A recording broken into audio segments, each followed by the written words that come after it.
Boa tarde, gente. Tudo bem com vocês? A tia está aqui para dar mais uma aula para vocês. Hoje é sexta-feira, dia 21/8/2020, né? Hoje a gente vai estudar ciências, tá certo? Vamos lá para a nossa aulinha de ciência? Vamos lá. Olha, a tia vai explicar hoje as propriedades do ar. Continuando, ciências vai ser propriedades do ar. O ar tem algumas propriedades típicas pelas quais podemos perceber sua presença. O ar ocupa espaço. Apesar de não vermos, o ar pode ser percebido, porque ele ocupa lugar no espaço. Então, aqui é a primeira propriedade do ar. O ar ocupa espaço. Apesar de não vermos, o ar pode ser percebido, porque ele ocupa lugar no espaço. Depois a gente vai dar um exemplo. Outra propriedade. O ar não tem forma definida. O ar ocupa todo o espaço do ambiente em que se insere e toma sua forma.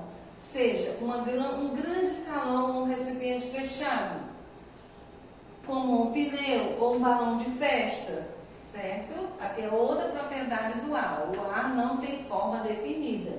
Ele ocupa todo o espaço em que se insere e toma sua forma. Seja como um grande salão, que a gente vai já dar o exemplo, ou um pneu, quando a gente enche, ele toma aquela forma. O ar tem peso. Podemos ver isso ao comparar o peso de um objeto cheio de ar com a do mesmo objeto quando está vazio. Então, são três propriedades. O ar ocupa espaço, o ar não tem forma definida e o ar tem peso. Então, aqui, ó. Ao encher o pulmão, o tórax se expande. Aqui o outro. O ar não tem forma definida. Ele vai formar a forma do espaço que ele vai ficar. Ó. Ele tem a forma do espaço. Tanto quando a gente enche o pneu, ele fica da forma do pneu. E o salão de festa todinho fica da forma do salão. E aqui o ar não tem peso. Quando a gente faz o experimento, enche uma bexiga e a outra fica seca. Aí você vê que vai, onde tem mais peso, que vai ficar dependendo do que dá mais peso. Então aqui é a outra propriedade do ar. O ar não tem peso, certo? Aqui é os exemplos da propriedade do ar. Agora vamos ver a pressão atmosférica. Pressão atmosférica é a força que o ar exerce em qualquer corpo que está na atmosfera. E como se o ar à nossa volta estivesse todo o tempo tentando nos prensar. A pressão do ar não age somente no corpo humano, mas também em todos os elementos da superfície da Terra. Em locais de grande altitude, como planaltos e serras, as moléculas do ar estão mais distantes entre si. Portanto, a pressão atmosférica é menor. Nesse caso, dizemos que o ar está rarefeito. Deixa eu ler mais um pouquinho. Pressão atmosférica. Pressão atmosférica é a força que o ar exerce em qualquer corpo que está na atmosfera. É como se o ar à nossa volta estivesse o tempo nos pressando, né? A pressão do ar não age somente no corpo humano, mas também em todos os elementos da superfície da Terra. Em locais de grande altitudes, como planaltos e serras, as moléculas do ar estão mais distantes entre si. Portanto, a pressão atmosférica é menor. Nesse caso, dizemos que o ar está rarefeito, menos denso. Vamos lá. Aqui, ó, a tia falou, né? Que o ar está todo tempo assim, querendo nos prensar. E quando você vai subindo, o ar vai ficando menos denso, que é o ar rarefeito. Certo? Agora vamos ver, estudar fenômenos atmosféricos. Fenômenos atmosféricos. A área científica que estuda os fenômenos atmosféricos é a meteorologia. A área científica que estuda os fenômenos atmosféricos é a meteorologia. A análise desses fenômenos possibilita as previsões do tempo, essenciais para a prevenção de catástrofes ambientais e para o planejamento de atividades econômicas e sociais como a agricultura. Informações sobre as condições atmosféricas são obtidas por satélites que estão na órbita do planeta e por estações meteorológicas. Esses equipamentos enviam dados para um centro no qual os computadores processam as informações e geram boletins e mapas com a previsão do tempo. Então, a área científica que estuda os fenômenos atmosféricos é a meteorologia, certo? A análise desse fenômeno possibilita as previsões do tempo, essenciais para a prevenção de catástrofes ambientais e para o planejamento de atividades econômicas e sociais, como a agricultura. Informações sobre as condições atmosféricas são obtidas por satélites.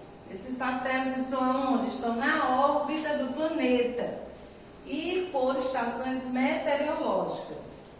Lá, esses equipamentos enviam dados para um centro no qual os computadores processam as informações e geram boletins e mapas com a previsão do tempo, certo? Então, aqui, ó, os satélites meteorológicos obtêm imagem da atmosfera terrestre vista do espaço. Então, aqui eles mandam as informações para o centro do computador e os meteorologistas vão ver como está a previsão do tempo. Se vai ter muita chuva, se vai ser quente, se vai ser frio. E na hoje à tarde a gente viu que eles estão prevendo no sul que vai ter neve. Vai ficar muito frio no lado da região sul e vai gear, vai ter muita neve lá. Dê uma olhadinha no Jornal Nacional, quem quiser assistir para ver a estação do tempo, tá certo? Vamos ver outro. Agora vamos estudar a formação dos ventos. O ar está sempre se movimentando de um lugar para o outro. Chamamos de vento o fenômeno de deslocamento de ar. Essa movimentação é o deslocamento das massas de ar. Isso ocorre porque as massas de ar estão sujeitas a variações de temperatura e pressão. O principal responsável pelos ventos é o calor do Sol. Então, o ar está sempre se movimentando de um lugar para o outro. Chamamos de vento o fenômeno de deslocamento de ar. Essa movimentação é o deslocamento das massas de ar. Isso ocorre porque as massas de ar estão sujeitas a variações de temperatura e pressão. O principal responsável pelos ventos é o calor do Sol. Agora vamos estudar tipos de vento. O vento pode ter diferentes intensidades e diferentes nomes. Vamos ver os tipos de vento. Brisa é um vento mais fraco. Há dois tipos de brisa.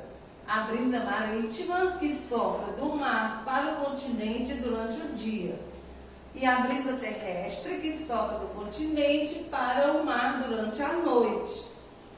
Agora vamos ver ventania, outro tipo de vento. É o deslocamento de ar mais forte que a brisa. Pode destelhar casas, espalhar lixo, derrubar árvore e causar pequenos estragos na rede elétrica. Tornado é uma coluna de ar que gira de forma violenta, formando estruturas semelhantes a funis, ó. Fica assim, tipo um funil. que se ligam ao solo e a uma nuvem. Podem chegar a 1 km de diâmetro e os ventos podem ter velocidade de mais de 200 km por hora. Agora vamos ver o furacão. Se forma por ventos fortíssimos sempre sobre as águas dos oceanos. Muito maior que o tornado.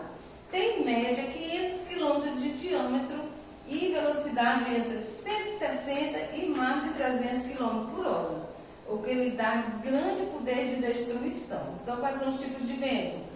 Brisa, né? Ventania, tornado e furacão, tá certo?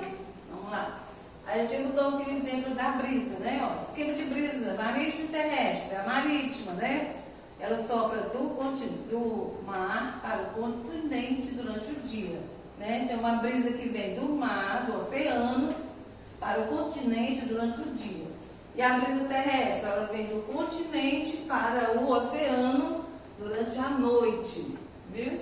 Então a gente tem a brisa marítima e a brisa terrestre. Vamos ver os instrumentos de medição dos ventos. A velocidade e a direção dos ventos são medidas com aparelhos. Então, a velocidade e a direção dos ventos são medidas com aparelhos. O anemômetro mede a velocidade do vento. A biruta e o catavento mostram a direção. Então, quais são os instrumentos da medição dos ventos? O anemômetro, que mede a velocidade dos ventos. A biruta e o catavento mostram a direção. Então, aqui, ó, o anemômetro, que está à esquerda, e a biruta à direita. Esses aparelhos são utilizados principalmente em estações meteorológicas e em aeroportos e auxiliam os governos a tomar as devidas precauções quando se detecta o surgimento de ventos fortes. Certo? Vamos lá? Umidade e temperatura do ar. Vamos ver o que é isso. É possível avaliar a temperatura do ar, ou seja, se ele está mais quente ou mais frio. A temperatura pode ser medida com um termômetro. A umidade do ar é a quantidade de vapor de água presente na atmosfera. A umidade do ar não é constante, varia de acordo com a época do ano e a hora do dia. Ela é medida por um higrômetro. Vamos lá ver. Aqui é o termômetro de máxima e de mínima temperatura em uma estação meteorológica. E aqui é o higrômetro. Viu? Sensação térmica e umidade do ar. A temperatura do corpo humano aumenta, por exemplo, pela prática de exercícios físicos. Quando a gente faz atividade física, a gente fica assim, com muito calor. A atividade física desencadeia a produção de suor. O suor que está no estado líquido rouba o calor do corpo ao evaporar. Com isso, a temperatura corporal diminui. Em dias quentes e úmidos, mesmo sem praticar exercício, temos a sensação de sentir mais calor do que em dias quentes e secos, certo? Por causa da umidade do ar, tá certo? Gente, hoje é só, né? Só para terminar, ciências sobre o ar, sobre o vento, e a gente passou uma atividade de casa do livro e um trabalho sobre o folclore, porque amanhã, sábado, é dia do folclore, dia 22, né? Dia do folclore. Vocês vão fazer um trabalho sobre o folclore. Mas antes de explicar o trabalho, vamos ver a atividade de casa. Vai. Atividade de casa, ó, página 68. Indica a propriedade de ar relacionada a cada situação descrita a seguir. Ao colocar uma bexiga cheia de ar em uma balança, o valor indicado será maior do que a bexiga for pesada e vazia. Ao colocarmos uma bexiga cheia de ar em uma balança, o valor indicado será maior do que se a bexiga for pesada, vazia. Então, aqui qual é a propriedade? Que o ar não tem peso. Ao enchermos um boneco de plástico com ar, o ar fica com o formato do boneco. Então, o ar ocupa lugar onde? Aí você vai escrever, né? Uma outra propriedade. Leia as afirmações a seguir sobre a pressão atmosférica e escreva V para verdadeiro e F para falso. Pressão atmosférica é a força que age apenas nos corpos que estão no nível do mar? Não. A pressão atmosférica atua sobre todos os corpos em qualquer ponto da atmosfera. Os fluidos e o ar dentro dos corpos também exercem pressão, por isso não somos esmagados pela pressão do ar. Verdadeiro ou falso? A pressão atmosférica é menor quando as moléculas do ar estão mais próximas umas das outras. Observe a imagem ao lado e identifique nos espaços indicados onde há maior pressão atmosférica e onde há menor pressão atmosférica. Então, observe a imagem ao lado e identifique nos espaços indicados onde há maior pressão atmosférica, onde há maior pressão e onde há menor pressão atmosférica. Então, aqui em cima é a menor pressão atmosférica. Embaixo já vai ser maior pressão atmosférica, certo? Já vamos para outra página. Só são 3 páginas que a tia passou, para vocês fazerem o trabalho. Aí aqui, identifique o ar quente e o ar frio no esquema de formação dos ventos, ilustrado a seguir. E os raios solares, aí você vai identificar então o ar frio e o ar quente. Complete o texto. O vento suave é chamado de... Aí as são um pouco mais fortes, podem destelhar a casa e arrastar galhos. Quando o vento é muito forte, pode causar catástrofes como o que forma um tipo de funil, ligando o solo a uma nuvem. Já o se forma sobre as águas dos oceanos, que é os tipos de vento. Relacione cada equipamento à função dele. Anemômetro, bem aparelho que mede a velocidade do vento. Biruta, instrumento que mostra a direção do vento. Psicrômetro, instrumento que mede a umidade do ar.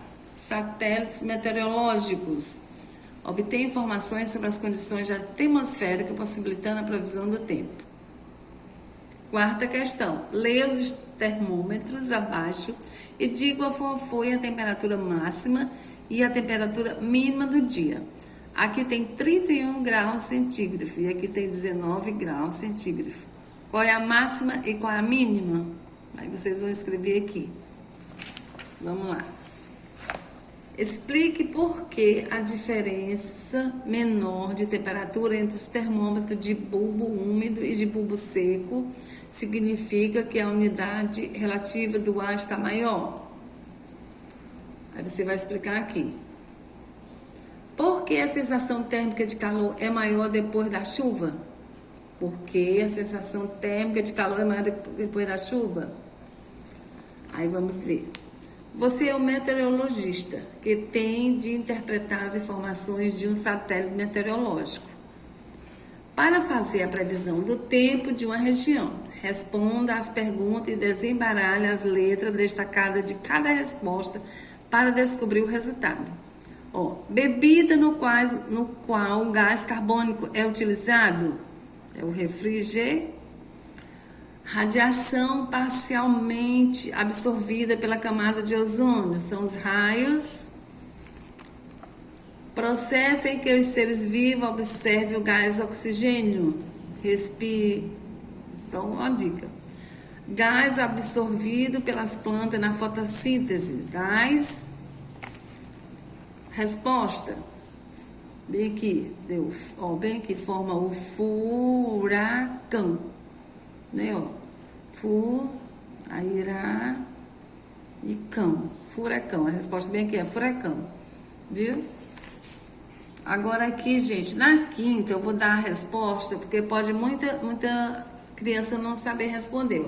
Explique por que a diferença menor de temperatura entre os termômetros de bulbo úmido e de bulbo seco significa que a umidade relativa do ar está maior. Que é para evaporar a água. Para evaporar, a água rouba calor do termômetro de bulbo úmido. Quanto menor a diferença de temperatura entre os dois termômetros, significa que a de bulbo seco está com medida muito próxima do termômetro de bulbo úmido, ou seja, que há muita umidade do ar. Viu? Eu te dei essa resposta para vocês saberem responder. Tá certo? Pronto, é só por isso, terminamos. Na próxima vez vamos estudar sobre o solo. Agora a tia vai explicar sobre o trabalho do folclore. É assim, a tia passou o trabalho do folclore, vocês vão fazer em cartolina, uma cartolina ou duas. Vão procurar sobre as lendas. Aqui, ó, tem do Curupira, Saci, Boto Cor-de-Rosa, Lua Sem Cabeça, Iara, Vitória Régia, Lobisomem, certo?